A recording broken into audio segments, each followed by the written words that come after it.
Inside New Orleans Sports with Eric Asher is underwritten by the Union Capital Corporation and Natel's Air Conditioning and Heating, a proud sponsor of the St. Jude Dream Home.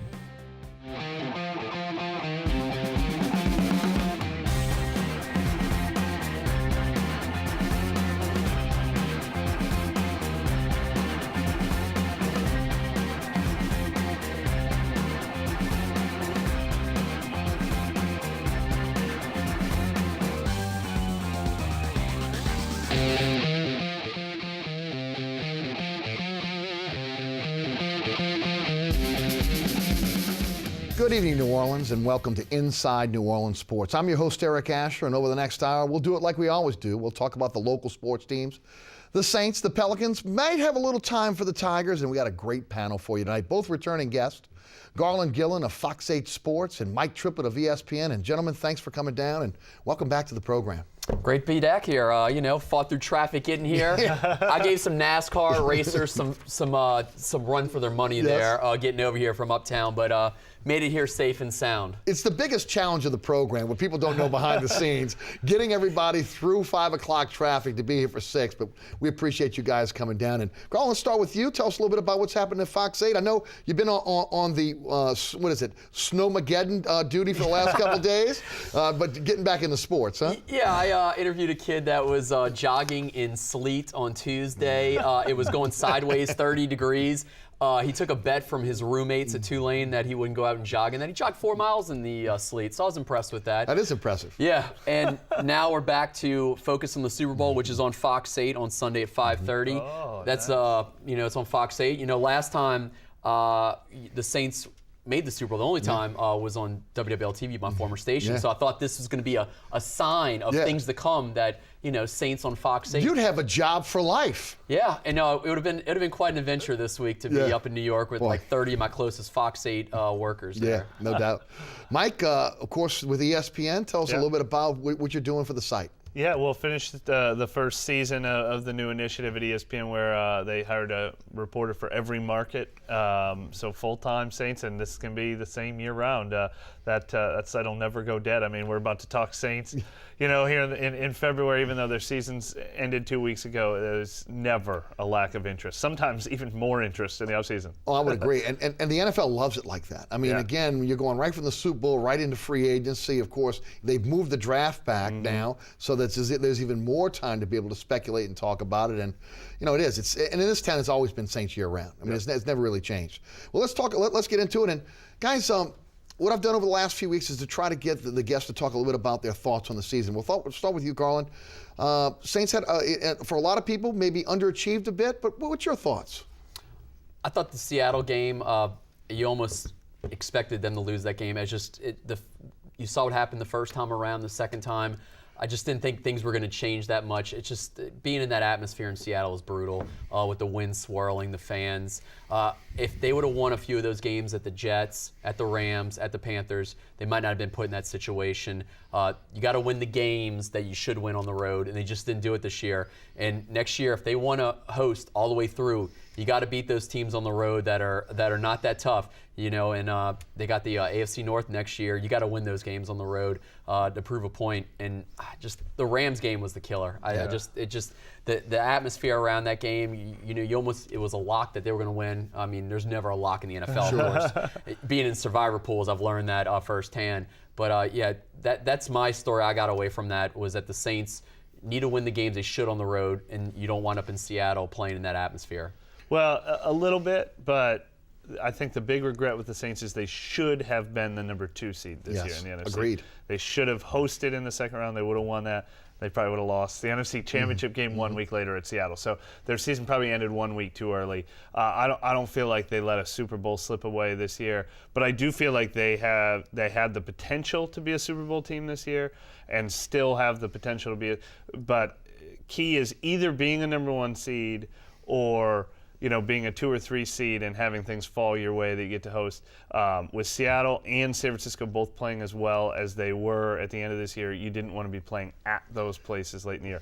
But the Saints are right there in that mix. If they're hosting those games, and I'm not saying they can't win on the road, they won at Philadelphia on the road, but The problem right now, Seattle and San Francisco playing so well, the Saints would have rather been hosting those teams. But you look at the season as a whole, it either exceeded expectations or met expectations. Right. It was just when they started 5-0 and 9-2, expectations rose. Yes. And then the end was sort of a letdown. And when I say underachieved, when you look at the really, as Garland mentioned, losing to teams that you were better than. You can lose a couple of those. Yes. You're always going to. You're going to lose 2 of them every year. But it was just that they lost too many of them down the stretch. Yeah, I mean, did they go something like 5-5 down? I can't remember exactly what it is now. But guys, some have said 12 million over the cap. Some have said 17 million over the cap.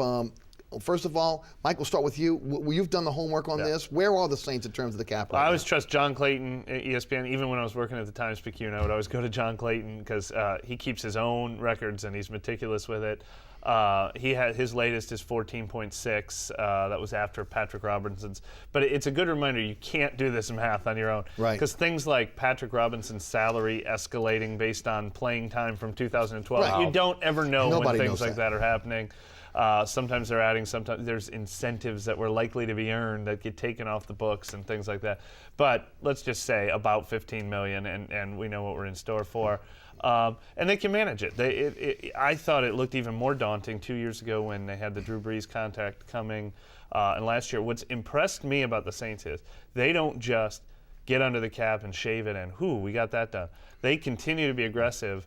And look at who they've still added the last 2 years. The Keenan Lewis signing, he was no small signing. He was about $5 million a year, Right. more than $5 million. But a real cap cap-friendly deal in the first year. Yeah, they always make him Right. cap friendly. But they still went out and got him, Victor Butler, who we thought would have an impact. The year before that, they brought in Ben Grubbs, Curtis Lofton, Broderick Buntley, David Hawthorne. I expect the same thing this year. I think they're going to let a lot of veterans go. Work out some pay cuts, but I still think they're going to be aggressive and add a couple people as well. Garland, will we see a change in the guard with this team? Will we see some very familiar faces that won a lot of games for this team? Will they ultimately cut ties with them? Well, the 2009 Super Bowl team, you would think that Jonathan Vilma will no longer be a Saint. Will Smith will no longer be a Saint. Jabari Greer is coming off a pretty gruesome injury. He could be another one we might not see again. 30 years old, that type of injury, cornerback, and he was probably, I don't want to say he was diminishing, but you could see they had lost a little speed, even though he really played well this year. The interesting ones are going to be Malcolm Jenkins. What's the market on him? If the Saints can get him for a good price, possibly bring him back. Roman Harper, I talked in the locker room after the Seattle game in the playoffs. He seemed resigned to the fact that this was it for him. I was asking him a general question about not seeing some of these guys in the locker room ever again, and I wasn't per se talking about him personally. And he took it as a thought to bring up his own personal circumstances. And he went on a minute talking about his family and what he's going to do in his future. I didn't even ask him about that, so I could tell the direction he was already going with Roman. So it's going to be very intriguing to see out of those two safeties who's going to be back next year. That's one to really watch. A lot of talk about the running backs. Why don't you just pick up where Garland left off on some of the cuts you think will make, and then we'll talk about the running backs because that seems to be very top-heavy there. Well, one thing I want to say real quick, this list of names, Will Smith, Jonathan Vilma, Roman Harper, we say they're all going to be gone, and I think it's definitely possible. But what was interesting last offseason, we saw more pay cuts than we've ever seen before. Yes. Now, every year people restructure their contract. When you say restructure, it's a win-win. They just move the money around. An actual pay cut doesn't happen that often. Deuce McAllister took one year to stay. They don't happen very often. Last year, Will Smith, Roman Harper, and Jonathan Vilma all took pay cuts to stay with the Saints. I wouldn't be shocked if one or more of those guys realizes there's not a real big market out there for them and stays at the veteran minimum because they are respected veterans. So I'm a little curious about that, but none of them are staying at their current salary. That's obvious. And then a couple of other guys who are not the sort of older veterans moving into backup roles. We were talking before the show aired about Pierre Thomas. Lance Moore is another one. Yes. These guys that are making $3-4 million. I mean, you have to look at every penny now, and those guys are still obviously very valuable. But those are ones I'm curious about. Do they get approached about a pay cut? Do they have to move on? And I'm curious. Pierre Thomas just had his best season with the Saints, I think. I agree. But then you saw in the playoffs, they did okay without him with guys who come much cheaper. And having 4 running backs on a team that carries the ball, 20 times a game max. it doesn't make a lot of economic sense. So I'd hate to think that Pierre Thomas would be a cap casualty, but I do wonder if they consider a trade or something like they did last year when they got rid of Chris Ivory. Garland, well, we discussed it before the show. His cap number's $2.9 million. No dead money if they let Pierre Thomas go. As we mentioned, coming off his best year, a guy that is your best blocker, probably your best pass receiver as a back out of the backfield, a reliable runner. But yet there's whispers out there that he may be gone. Talk about the running back situation and what do you think may happen there? Mike made some great points about possibly keeping all four. Traveris Cadet, I guess, is the fifth. He got in one play in the Seattle game, and that wasn't pretty. Yeah. But he's also a special teams guy, which is it'd be very intriguing to see in the draft if they get a guy that can do punt returns, can do kick returns, that can, we talked about an Odell Beckham Jr. Yeah. A guy that can do two things. The Saints love people that can not only be a receiver or running back, they can play special teams. That's a huge one. And right now, I know Sproles, he had some pretty good games. I think he has a good shot to be back. And Pierre, just pointing out, he's your best blocker. And they're bringing the heat a lot. Yeah. You're still gonna have Teron Armstead playing left tackle next year. He's a young one. Yes. And you love having Jed Collins back there. Jed had a fantastic year. So I would think he'd be back also, blocking Breeze's blind side, helping him out. Yeah, I don't know if there's gonna be that movement. It's tough. It's you don't want to get rid of anybody, and I would rank Pierre Thomas ahead of Mark Ingram and Kerry Robinson. Right. But Mark Ingram and Kerry Robinson aren't going anywhere, and they cost less than $2 million combined. So what do? You leave one of those guys inactive every week? Yeah. I mean, it's when you've got these money issues, you've got to make tough decisions. It really is. It's kind of hard to fathom that Pierre coming off his best year may be asked, to maybe in a possible trade. Or may not be with this team next year simply because of his salary at this point. And we don't know if they're having any of these discussions internally. And one thing I do know is they do like having depth at running back because there have been a few seasons, 2010, 2011, where they ran out at the end of the year, and their playoff losses were in large part at Seattle and San Francisco because they ran out of running back. Seattle, I think, were they on their seventh-string running back in the fourth quarter of that game? And I think they don't ever want to get to that point again. Right. I think there's a fear factor there. Yeah, I mean that game in Seattle. I mean Reggie Bush goes down in the first quarter, and it was rough sledding after that. That was when they're down in their seventh running back toward the end of that game. I don't know if that'll ever happen again, but Mike makes a good point that you never have too many running backs on the roster, especially when Mark and Kyrie are not making that much money combined. Well, I think combined they make what Pierre makes, right? Less. Less, right there. So that kind of tells you from an economic standpoint. Kerry Robinson makes so his salary is so small that he might not be one of the top 53 salaries that counts against the cap. And this is going to be my next question. There'll be somebody's dead money will cost more against the cap than Kerry Robinson's entire cap number. Well, you heard through the broadcast, if you listen to the broadcast, because we didn't know about this, but obviously in the conversation that Peyton had with the Fox team, talking about the fact that Parcells had said that you got Kyrie Robinson, he's Curtis Martin, run him, utilize him. Is Kyrie Robinson the featured back next year? I don't think so. I mean, and partly because of what Garland said. I mean, you've got to assume that he's not going to be as polished as the other guys when it comes to pass protection, catching the ball out of the backfield, and that's what the Saints do so often. But they'll have a package of plays for him, and he'll be heavily involved. I mean, that's the thing is both Kyrie Robinson and Mark Ingram, and I know Mark Ingram's fumble was the costliest play of the season, as it turned out, because I thought the Saints were in good position when he fumbled Seattle, but that wasn't like this guy's a problem because of that fumble. I mean, he was holding the ball like this, a helmet hit it right in the right spot. Mark Ingram doesn't have a fumbling problem. He's obviously had a lot of highs and lows, but he looks like a guy who has earned more touches next year. Kyrie Robinson has definitely earned more touches next year, and that's the whole reason we're talking about this. Yes, I would agree. Yeah, I think Ingram is on the upside here. Toward the end of the year, the Cowboys game. Now, I know the Cowboys' defense is one of the worst in the league, and they got rid of their defensive coordinator in Monty Kiffin or reassigned him in the Cowboys coaching department. But I think Ingram is on the upswing. I think Kyrie Robinson is on the upswing. I mean, Ingram, he's a first-round pick. They put a lot of stock into this guy. They traded to get this guy, and I think he's going to be around, and I think he's going to be one of the main guys getting those carries before Kyrie does. Yeah. just amazing that you can actually talk about Pierre Thomas not being here when still got a little tread on the tires here. Right. And still, I mean, again, as we mentioned, coming off probably his best season as a Saint. Really has. 866-3200. This is a live show here on WLAE TV. We'll go to the phone lines. Kerry is uptown. Kerry, welcome you on Inside New Orleans Sports. Our guest tonight, Garland, Gillen of Fox 8 Sports, and Mike Triplett of ESPN. Welcome. Hi, how you doing today? Hey, Kerry. Now, y'all was talking about pay cuts about the Saints players and stuff. I feel one major player, I love him to death, but he needs a pay cut, Drew Brees. For us to keep certain players, veterans, we definitely need veterans. He took too much money off the table. I think so. We lost Bourgeois. We lost him. That's why the problem was coming at this year, too, when they couldn't keep him covered and stuff like that. You want to lose more major players, Drew Brees need a pay cut. And I feel he needs one. Kerry, thank you for the phone call. We'll ask our panel.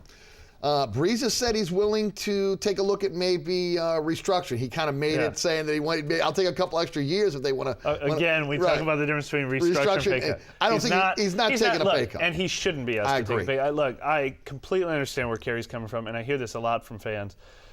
You just have to get over it. I mean, it's the way the NFL's price structure is structured.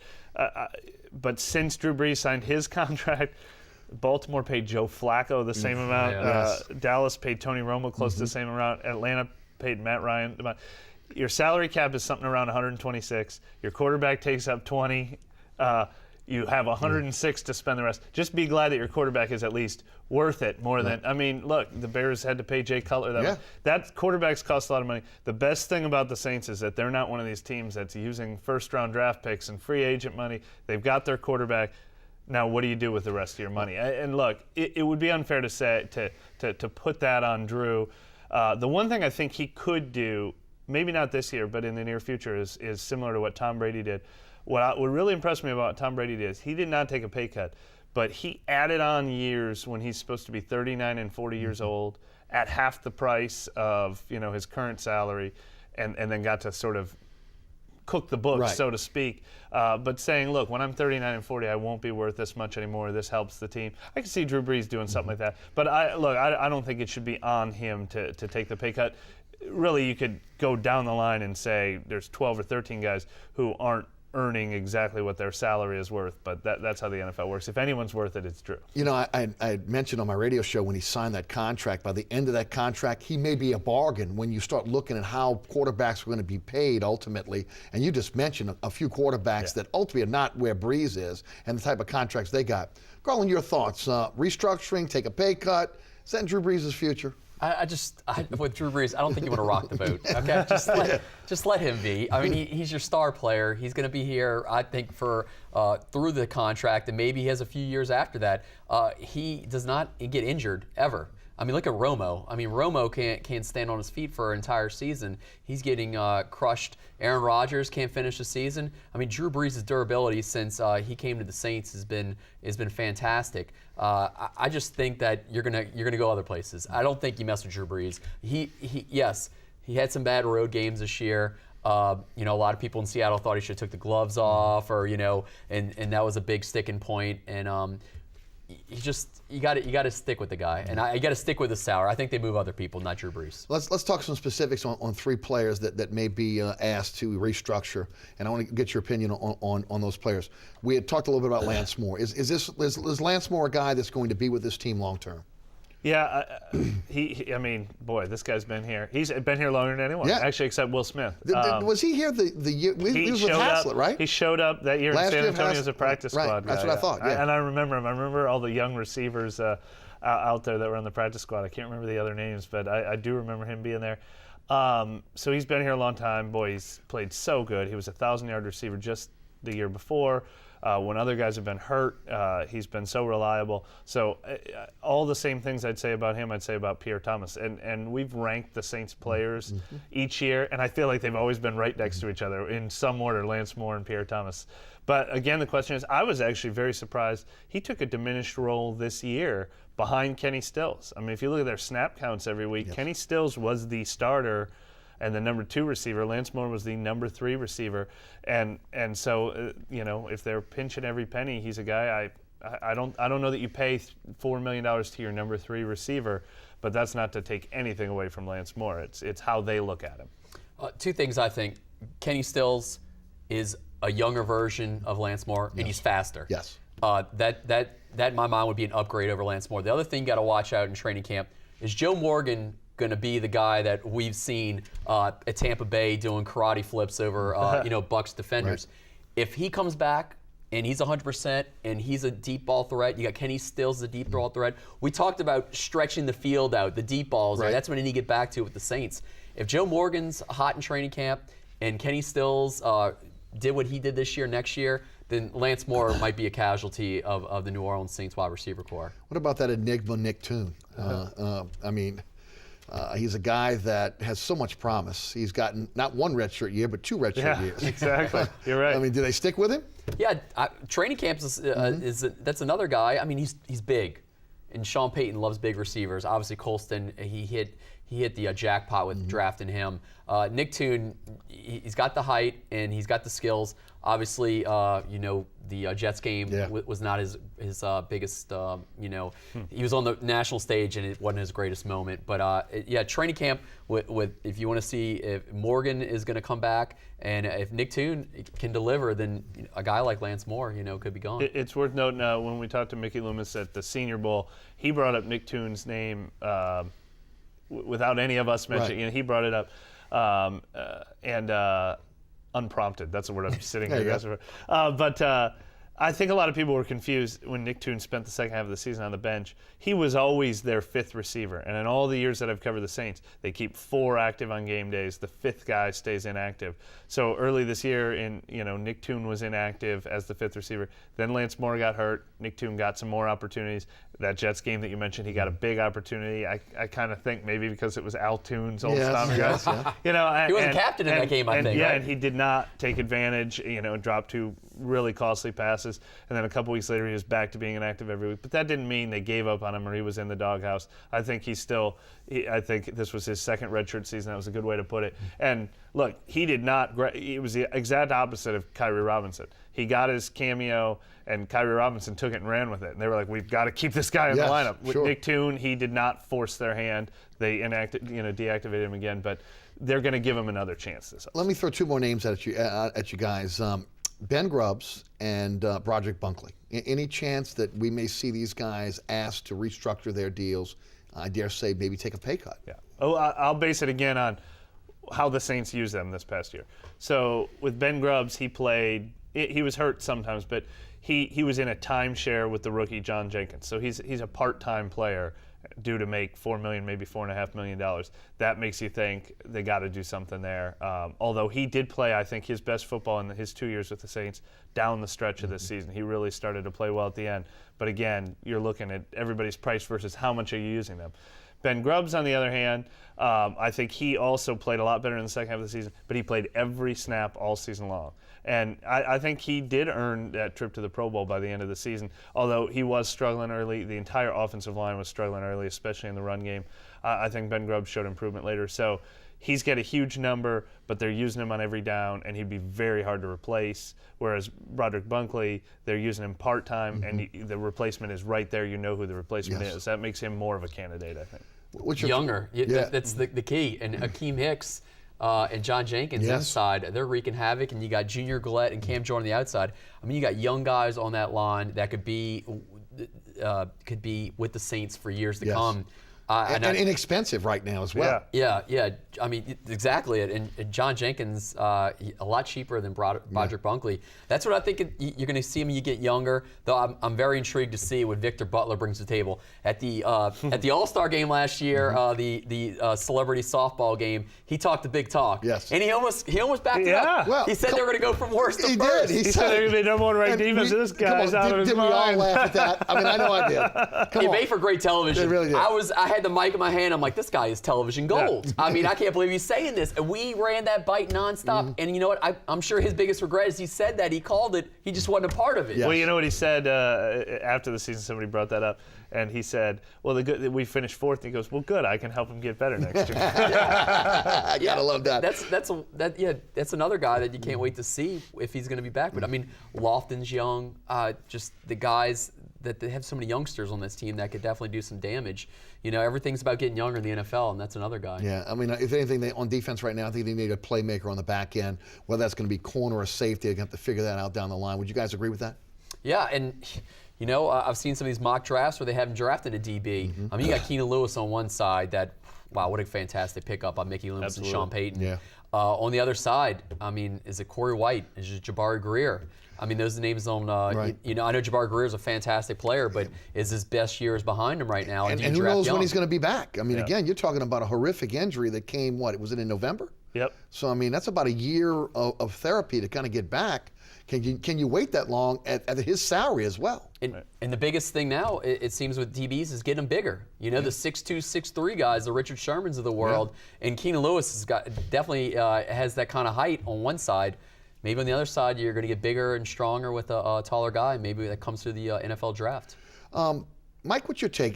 Do they look for a playmaker back there in the defensive backfield, or is Vaccaro that guy? Well, Vaccaro is that guy for sure. When you say playmaker, that's the first name that pops into my mind. An attacking guy who's going to be a difference maker. Let's say a Darren Sharper type. Right. Well, there's no such thing anymore. Right. I mean, that was catching lightning in a bottle for about 10 weeks, where he just sat back there and they were getting just a pass rush up front, and he was like, "There's one, there's one." That's incredible that happened. But no, if you get another corner, what you would hope for is a Keenan Lewis-like season. He had 4 interceptions, but just a shutdown guy. I mean, they didn't throw to him, and when they did, the ball got batted away. I can't believe he didn't make the Pro Bowl. But, I actually ranked that number 1. They had us do something mid-season where we had to say, what will their top draft need be next year? And, I didn't think, too heavily about it, but I ranked cornerback number 1. That was before Greer got hurt. In today's NFL, you can never have enough. You need to identify who's the starter going to be for the future. Even if Greer can come back, it's for a year, maybe 2 tops. I do think Corey White, he went through his highs and lows. He belongs on the field, but maybe he's more of a nickelback slot guy. I agree with that. Slot guy. So that would be number 1. But look, the 27th pick in the draft, I've covered this will be my 10th Saints draft, I think. They are not going to say we need a position blank, and that's who we're taking. From Deuce McAllister when they had Ricky Williams to Will Smith when they had 2 defensive ends, and on and on and on. They'll take the guy with the highest grade on their board as long as he fits one of their top 6 or 7 or 8 needs. Could be a defensive tackle or a safety or a linebacker or a receiver, but I would rank corner as number 1. Maybe it's something they actually try to address in free agency before they even get to that. Right. We'll take our first break. You're watching Inside New Orleans Sports. Thought I was on the radio there for a second. Our guest tonight, Garland Gillen of Fox 8 Sports, and also Mike Triplett of ESPN. I'm your host, Eric Asher. Stay tuned. Also, remember, you can dial in and be part of the conversation at 866-3200. You're watching Inside New Orleans Sports. Stay tuned.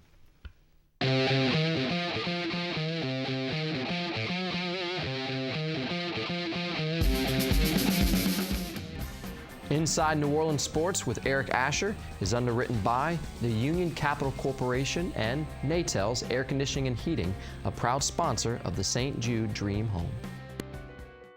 My life is full of statistics. Thing is, I could have dropped out of school and become one myself, but I didn't because I had people that believed in me. Here's another statistic. 7,000 students drop out every school day. That's 1 every 26 seconds. It's time that students know that we believe in them. Inspire a student and share your message of support at boostup.org. You're watching WLAE, New Orleans Public Television. Find us on Facebook and follow us on Twitter.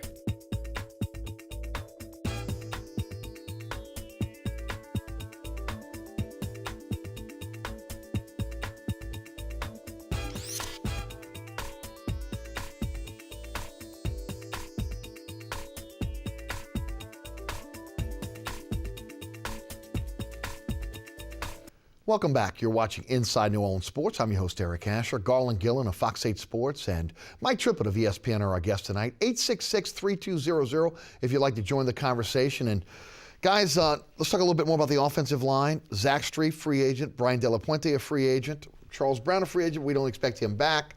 What do you think is going to happen there with those guys? Mike, we'll take you first. Very similar to what I said about the veteran players. Everything comes down to money. I mean, everything we've said about all these guys. I think they like Strief and De La Puente a lot. De La Puente, I think, was struggling early last season. Another guy who I thought really finished strong. Strief might have had his best year from beginning to end. He was excellent last year. So I think they will make an attempt to bring both these guys back at the right price. But they're two guys that could absolutely get priced away, as we've seen with a lot of offensive linemen actually in recent years. And I think either one of them, you could maybe go to a younger, cheaper backup. Bryce Harris at right tackle, Tim Lolito at center maybe. You could look to the draft there. I don't know that you can go out and spend big to upgrade or keep these guys. So I think the odds are you're probably going to lose at least one of them. And, you know, that's tough. I mean, this offensive line keeps losing guys each year. And, I mean, you've sort of seen the results. It took them a long time to gel, I think, this season, although I think they did finish strong. What are your thoughts, Garland? Well, I'll tell you one thing. Teron Armstead looked impressive at the end of the year, which means the end for Charles Brown. I mean, it's second-round pick, and he just never delivered. Yes. And, you know, you say with interviews you're not supposed to read too much into how they talk. I just never felt Charles Brown had the confidence that you want. I know it's only interviews, but sometimes when you talk to guys, you can feel it. Yes. When we interview Drew Brees every Wednesday, you can feel the confidence when he talks. You know this guy's a leader. It's a high standard. Yeah. Well, you could go down the line. I mean, you could pick a lot of guys in that locker room that when you talk to them, you just know. But Charles Brown, I just never really felt it with. I mean, I know I'm going back a little ways, but when Jonathan Sullivan was with the Saints, we'd interview him all the time. I just never thought that this guy was going to be around for a long time, and he was a leader on this team. Sometimes you can just tell with these guys that they're not going to be around long. And I know it's reading too much in just to talking to these guys, but sometimes it's the way they talk that kind of can carry on to the field. You know, they kind of have it in their head that they're top-notch players. But yeah, I think it's just about the market with these with De La Puente and Strief. And De La Puente was a bargain. Strief, I mean, bargain. If you get bargains on these guys, I mean, I'm very intrigued to see the market on a guy like Zach Strief right now. How much? I mean, look, I was listening to somebody. It wasn't your radio show, somebody else's radio show, where the fans were all calling in with the players they get rid of, and I kept hearing Strief. He could start at right tackle. Anywhere. Any team in the league would want him to start right tackle. One of the people's explanation was, have you seen him get out in front of Sproles on a screen pass? He looks up. He's 6'7", 320 pounds. He has been excellent for the Saints. He had a really poor 2012 season when he was injured. Other than that, he has been excellent as a pass protector, as a run blocker. He is a great right tackle on any team that needs a right tackle. I think he's the one that's going to cost too much to keep. Yeah, I would agree. And one thing I'd like to see going forward, and I've talked about this all season long, I think they need to get bigger at center. You know, Goodwin was a big center, and again, with Drew Brees being a smaller quarterback, having to climb that pocket ladder, opening up that so he's not on his tippy toes trying to look over defensive linemen. I'd like to see maybe if Lolito's the guy there. He's a bigger version of De La Puente, and we'll see it down the line ultimately. And look, when he's coming in he's played well. When Lolito's been called on, the first time he really struggled. The second time time was really impressive that he showed. He really did. Let's get to the big one, and then we this is the big one in the room, and I was a little. How much time we have to talk about this? An hour? It's maybe the rest 2 of the hours? show, and we may have callers calling in about this as well. I was a little surprised this week that Drew Brees kind of got caught in this Jimmy Graham situation on NBC Sports, where he was asked the question on whether what Jimmy Graham was he a tight end or wide receiver? Now, he wasn't talking about Jimmy as far as what he should be paid. Right. He just mentioned that again, Jimmy Graham is a tight end in our system.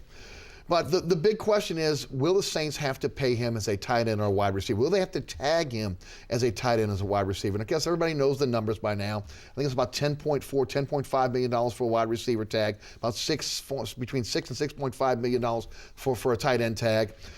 Go with you first, Mike. What do you think is going to happen here with Jimmy Graham as far as being tagged and what he will be tagged as? Right. It's interesting, and I have a hard time. I think it's going to have to get to that point. I mean, I'm sure people have followed this a little bit, but they've got about a month to get a long-term extension done. Otherwise, the Saints will use the franchise tag on him, and they'll tag him as a tight end, and they'll fight back. And the funny thing is, this has been talked about for years. It used to be talked about with guys who played 3-4 outside linebacker who wanted to be paid like a defensive end, and now we've been hearing it, a tight end who wants to be paid like a receiver. But I think two things. One is anti-Graham and one is pro-Graham. I think he's a tight end. I think that's a no-brainer. Yeah. He's a tight end. That's what the tight end is in the NFL today. People say he lines up 67% of the time as a wide receiver. That's what tight ends do. I mean, they're not, should he be considered an offensive lineman if he lines up on the line 67% of the time? And when the franchise tag is based on the top 5 salaries of guys at your position. Top 5 salaries at tight end, Tony Gonzalez, Antonio Gates, Rob Gronkowski, they all do the same exact thing. If you're going to say Jimmy Graham's a wide receiver, you got to go back and call Tony Gonzalez a receiver. You got to call this new guy Jordan Cameron a receiver. You got to call Denver's Julius Thomas a receiver. I mean, that is what the tight end does in the NFL today. Now, how much should he make? He should make over $10 million a year because he is as valuable as any of the top 5 or 10 receivers in the NFL. So this franchise tag argument will come into play. It'll give somebody leverage. It'll be what they tender him a 1-year salary at. When it comes time to sign this new deal, it should be a 5-year, $50 million deal or a 6-year, $60 million deal. That's what he's worth. Whatever you want to call him. Right. He's worth receiver money, but he plays tight end. Garland, what's your take on this? Yeah, Gronk is making, a little under $10 million, $9 million a year, and we never heard that conversation with Gronk, by the way. That was he a tight end. I'm amazed how early they got that deal done. Yeah, and he's injury prone. I know now. Jimmy Graham is a rock at tight end. I just think it's going to drag. I mean, the Drew Brees situation dragged, and they're going to franchise tag him in early March as a tight end. Like Mickey Loomis said at Senior Bowl, we draft him as a tight end. That's what he is, a tight end. Yes. And Mickey made a great point on that. I just think this drags all the way to training camp. And to be honest, I mean, if he's missing a week or so of training camp, I know that everybody will start to, if they struggle in week 1 or 2, it was. Yeah. I mean, how much time does Jimmy Graham really need in training camp with Drew Brees to get things right? He needs maybe a couple of weeks. Right. I think that Jimmy Graham. I think that this is going to go to training camp. That's what it's going to be. Well, I think it's going to drag out as well. The one thing I could say, he could definitely work on his blocking skills. That's one thing he can definitely do. But this is another one. The fans have all of a sudden taken up. It's like they got all their talking points from the Seattle Seahawks defensive backs. All of a sudden, everybody hates him as a blocker. Who cares if he's not a good blocker? I mean, that's not what they use him as.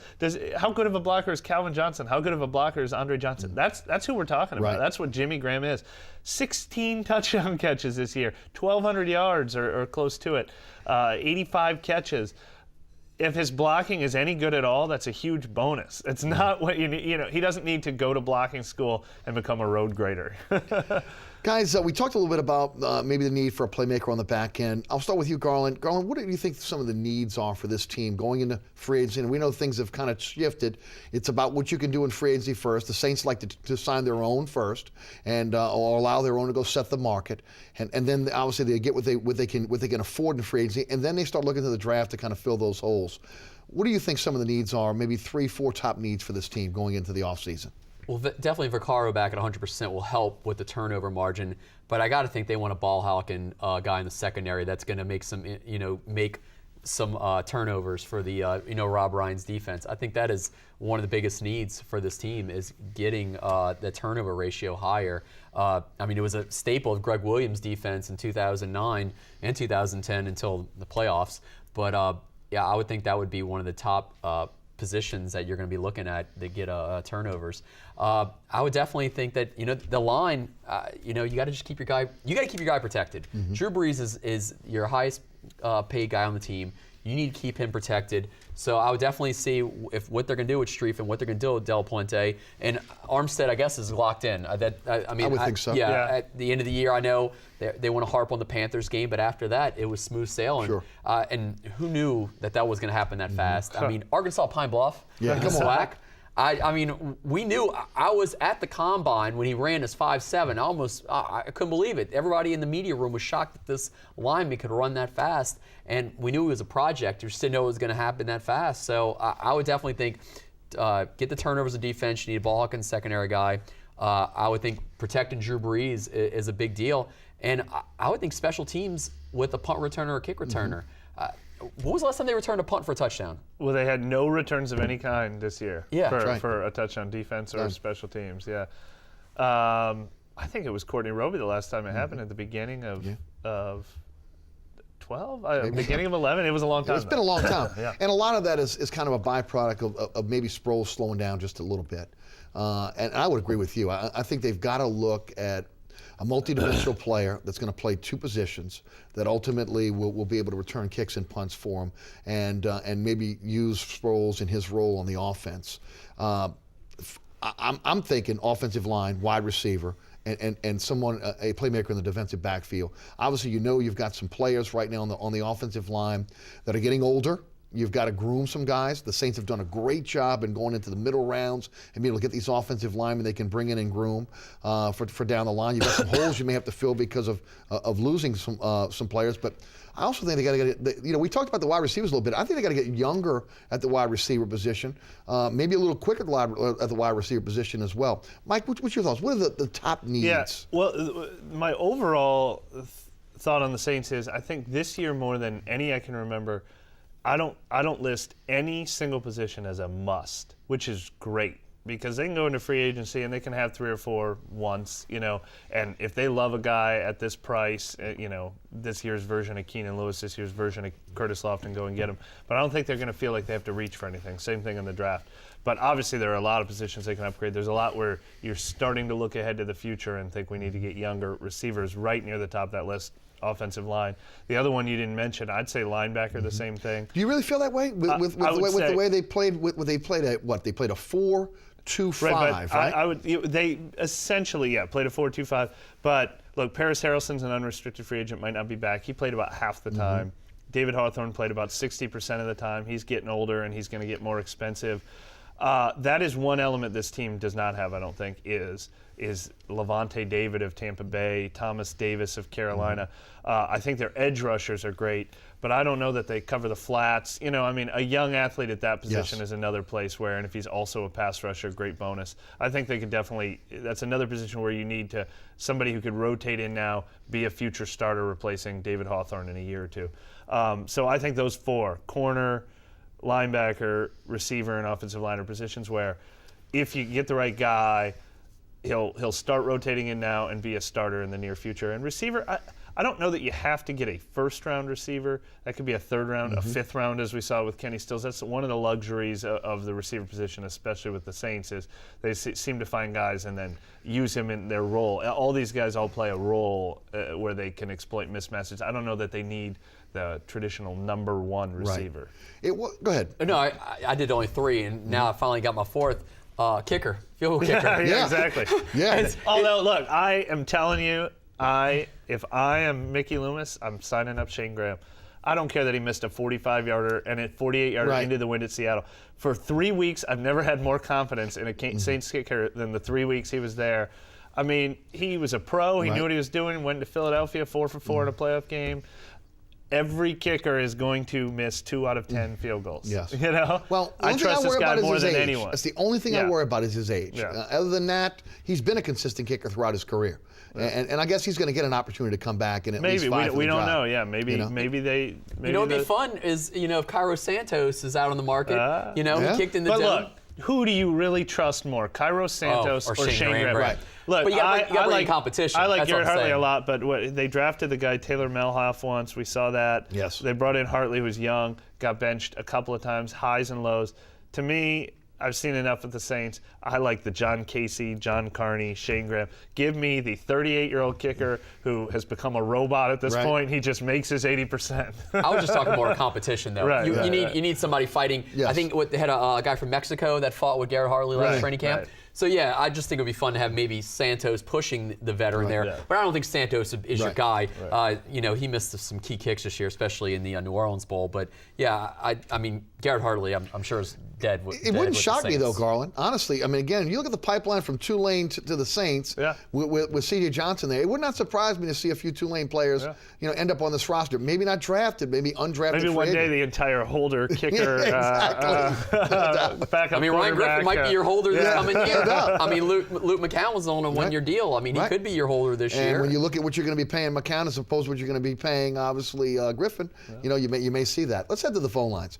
504-866-3200. You're watching Inside New Orleans Sports. Our panel tonight, Garland, Gillen of Fox 8 Sports, and Mike Triplett of ESPN. Dave is in River Ridge. Dave, welcome. Thanks for calling in tonight. Hey, how y'all doing? Doing great, Dave. Great show. Listen, it's really frustrating. All of a sudden, we see in the last two games, it said we finally discovered a running game. I mean, you've got Pierre Thomas and Tomlinson, and Ingram's doing a great job. I mean, what is it? Sean Payton doesn't have the confidence in his offensive line, or is he just going to throw 90% of the time? If you looked at the New England game and the Seattle game, they just were keying on Graham, two people on Graham, and they're going to throw the ball all the time. What's the story? Mike? Yeah, well, thank you, Dave. It's a great question. I have always been the biggest Sean Payton defender in this area. When I watch the Saints, especially when they have like 5 receivers out wide, they gain 5 yards every time. Drew Brees is so good. They're so good at throwing the ball. I would throw on every down too. Instead of lining up in that heavy jumbo package where they force the run against a heavy run defense and they get their 2 yards or their 1 yard or sometimes a 1 yard loss. But what we saw in the Philadelphia playoff game, what we saw too late in that New England game that Dave mentioned, was when a defense sends 8 guys back in coverage and double teaming Jimmy Graham and double teaming Darren Sproles in the flat, and they're begging you to run, then run and run and run. And that's what they did in Philadelphia. I don't think the Saints should ever come out with 2 tight ends and a fullback. Right. And this is what's killed Mark Ingram's reputation in New Orleans. That was his package for 2 years. And it goes nowhere. That's not what the Saints do well. But every time they have 3 or 4 wide receivers out there and they run a delayed draw, Darren Sproles goes up the middle for 15 yards. Ingram finally in that Philadelphia game, it was the first time I think I've ever seen him get to play with 3 receivers and Jimmy Graham out there, where and against a nickel defense and actual holes and actual open space and 15-yard gains and 16-yard gains. The Saints have to be good enough to run the ball that if a defense is begging them to run it, they make them pay for it. I think the light bulb really went on in that Philadelphia game. And I'm not going to judge the Saints based on anything that happened in either of those Seattle games because nothing worked against Seattle. Right. Colin, what's your take? Well, the Seattle game, I think the running game, except for the Ingram fumble, kind of put him behind. It does. Right. It was. It just unfortunate fumble. I mean, helmet right on the ball. When you got Drew Brees back there, does it really matter? I mean, just pass it. I know they always want to say balanced offense wins championships and that kind of stuff, or defense wins championships. I just think when you got Drew Brees, throw it 50 times. If you got they all push back. Drew's on his 30th pass. They've only run the ball 5 times. Defense is going to start keying on the receivers and tight end. Then you start hitting them with the run. Yeah. Against the Cowboys, everything just worked because the Cowboys' defense was just shattered in that game, and Ingram blew it out. But the element of surprise sometimes helps. I mean, the Eagles really think that they're going to run the ball that much, and it worked. I think Sean Payton was better than ever this year at recognizing what was working during a game and going with the flow, rather than sort of stubbornly trying to stick with the game plan too long. And I think there were a lot of those games. Early on in the season, we saw a ton of games where they kept hitting Pierre Thomas and Darren Sproles with passes instead of a run game, and that worked really well too. The win at Chicago, the win over San Francisco early on. I mean, keep in mind, until there were 2 weeks left in the season, Brees only had 8 picks. He finished with only 12, and that was with a flurry of them at the end of the year. It's not like they were playing a high-risk offense with the passing game. This was really one of the most efficient offenses we've ever seen from the Saints this year. James is in Franklinton. James, welcome. You're on Inside New Orleans Sports. Thanks for calling. Thank you. I love your show. Love you guys. I have 2 questions. One, who do you think is going to be the receiver that's going to not get picked up or not get the time next year with the Saints? And are we scheduled to lose any of the coaches, because we usually have, any of the coaches from the staff going into next year? Thanks for the phone call. Garland, we'll take you first. Wide receiver core. I think we had discussed Lance Moore about maybe possibly being that odd man out. If you're gonna put me on the spot, I think it would either be Lance Moore, or they finally figure out Nick Toon is done. That the experiment. This is year 3 and it didn't work. Those would be my 2 options there. I mean Morgan's got fantastic speed, and they got him for nothing. I mean, what's he won't be nothing this year though. He's actually a restricted free agent now. It'll probably cost about $2 million to keep Joe Morgan. Wow, actually. is somebody gonna pay $2 million for Joe Morgan?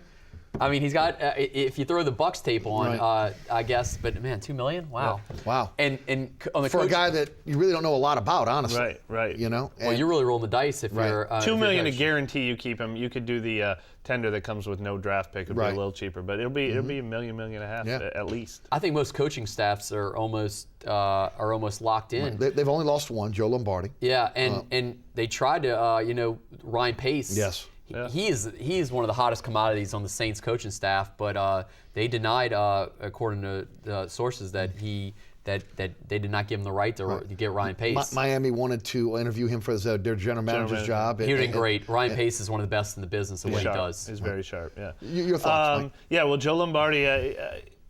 I think he'll be a great fit in Detroit. I can't believe it took this long. I also see him becoming like a Dennis Allen, where he's a head coach in 2 years. He's got the family pedigree. He's got the coaching pedigree now with Sean Payton. But you do think that's a position they could absorb because Sean Payton's basically a quarterback's guy. Yes. Pete Carmichael's a quarterback's guy, and Drew Brees could probably coach himself. So yeah, the coaching changes shouldn't hurt him too much this year. The other receiver that we haven't mentioned at all, Robert Meacham. Yes. He's the guy that Nick Toon could potentially come in and replace as the number 4 receiver this year, or Joe Morgan could replace as the deep threat. He's an unrestricted free agent, although it's possible they bring him back. I mean, you saw how quick they jumped on bringing him back this year when he really helped available. In the running game. Yeah. Really, his blocking. I mean, really, he's a very good blocker. I mean, the same thing that Devery did a lot for this team as well. The receivers block well downfield, but in the running game, he was a big part of obviously the receiving core in terms of blocking there. Guys, let's shift gears and talk a little Super Bowl. Obviously, big game in New York City. Let's call it New Jersey. The weather. Yeah, Pete Carroll got in trouble for that with the New Jersey people there. You know.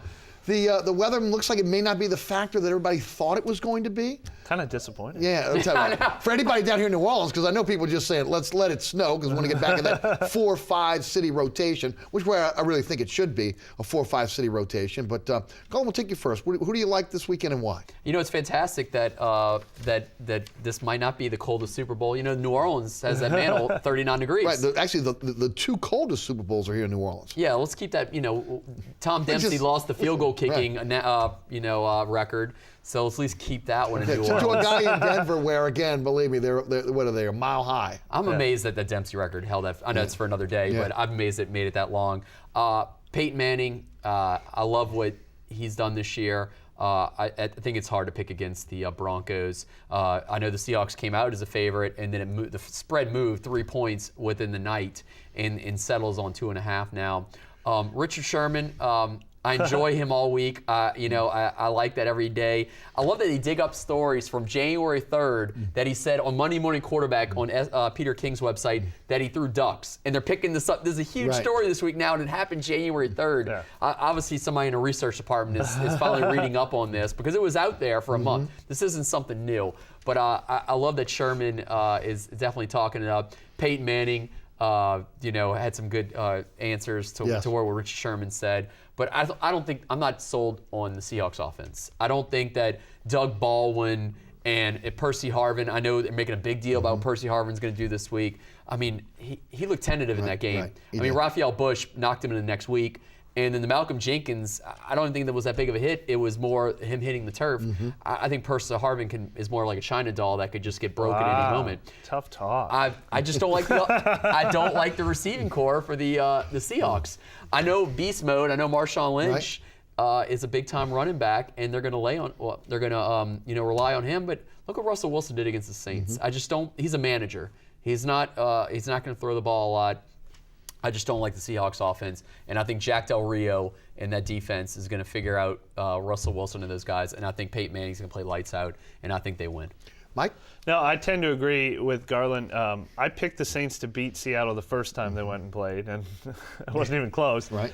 And I even thought about it in the playoff game and picked them to lose a close game because of the weather conditions, but for that exact reason. if Seattle has to play catch-up with the team, I don't believe in their ability to do it. Right. I think Russell Wilson's a fantastic quarterback for that team and what he's asked to do. But I don't know that I see him racking up a ton of points if he has to play catch-up with another offense. Now, we saw what happened. That's the theory of why the Saints should have beat Seattle too, and they didn't come close because Seattle's defense is that good. Their defensive backs are so good, and they figure out exactly what the refs are going to call, and they dare the refs to call pass interference on them. And that's everywhere. That's their linebackers, their pass rushers. That defense is truly the best defense in football that we've seen probably this decade.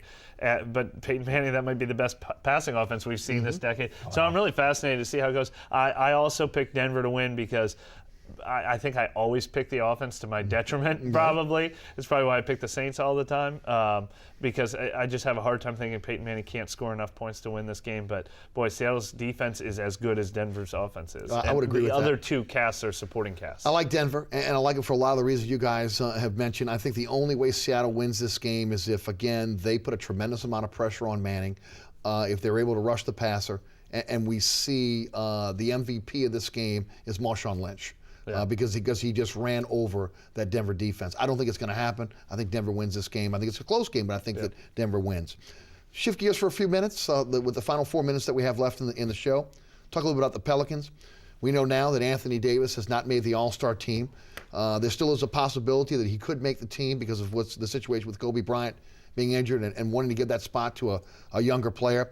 Kind of disheartening considering the type of season that he's had and really what he's done over the stretch here. Garland, your thoughts?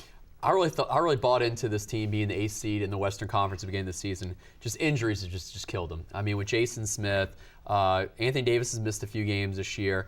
Tyreek Evans has missed games this year. Darius Miller's missed games this year. Yeah, Anderson's missed games this year. Drew Holiday's missed games this year. And it looks like Ryan Anderson might not be back this year. Yes. Drew Holiday's out for an extended period of time. I know Brian Roberts is doing a good job as the starting point guard. But you saw it last night without Anthony Davis. It was ugly in Minnesota.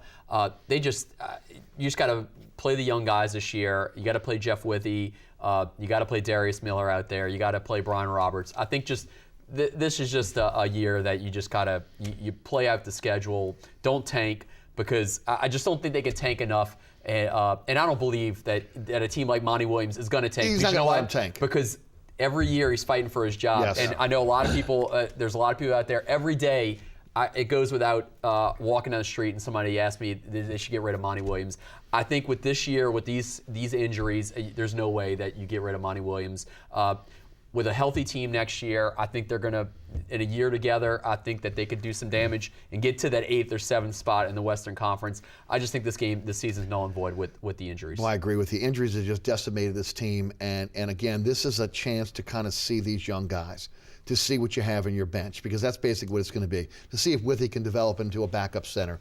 To ultimately see if Austin Rivers can ultimately be that combo guard, which again would allow you to be able to move a guy like Eric Gordon. I believe Eric Gordon will probably be moved at the end of the season if they can move him. You get a chance to be able to take a look at, some of the younger players that are out there. Next year you're going to have a chance to bring Pierre Jackson up. Brian Robinson the last year of his deal. So I'm interested to see what's going to happen there. But I was one of the ones that also bought into this team being an 8th, 7th seed, but you can't do it when you lose your top players, right, and when you lose these guys for a significant amount of time. Mike, your thoughts? Well, yeah, look, and talking about whether or not Anthony Davis should be an all-star, it reminds me of like the Andrew Luck situation in Indianapolis. Boy, how much did this franchise need him? Because how does a team at the bottom of the NBA ever catch up? Because the stars dictate where they're going to go. They all want to play together in 8 or 10 cities. So having Anthony Davis, makes the future so bright for this team. I completely agree. And I've also been so impressed with the pieces they have added. Dell Demps obviously doing a fantastic job, the Drew Holiday trade. But yeah, it is frustrating that it's almost like you have to put it on pause and wait for next season to see if they can do anything. But without question, I do think the future is bright. But, I still haven't heard any of these. I never hear them talking on the radio about these stars demanding a trade to New Orleans. No, and that is part of the problem. You're not going to get that until you're really a contending team. And Anthony again, Davis gives them a fighting chance. He does. He really does. And, of course, he's going to grow as a player. Guys, thanks so much for joining us tonight. As always, it just flies by. And Garland, Gillen of Fox 8 Sports, Mike Triplett of ESPN, thanks for coming down, and certainly appreciate your time tonight. Also, thank you for tuning in. Remember, there's a rebroadcast of this show each and every Friday night right here on WLAE TV at 10 o'clock. Also on Pelican Sports Broadcasting in New Orleans, Baton Rouge, and Lafayette. Special thanks to the folks that make this show happen. And, of course, don't forget you can catch me on the radio on 990 AM WGSO. That's weekdays, 11 a.m. until 1 p.m. You can listen live, download the podcast at ericasher.com. If you missed any of the previous episodes, include the ones with these guys that were on previously, you go to ericasher.com and check out the previous episodes of Inside New Orleans Sports. And as always, want to thank the production crew here at WLAE, Ron Yeager, Jim Dotson, Donovan Joseph, Kenny Juno, my producer, director, William Hill, and for Garland Gillen, for Mike Triplett, I'm Eric Asher. We'll see you right back here next Thursday night, 6 o'clock, for Inside New Orleans Sports. Good evening.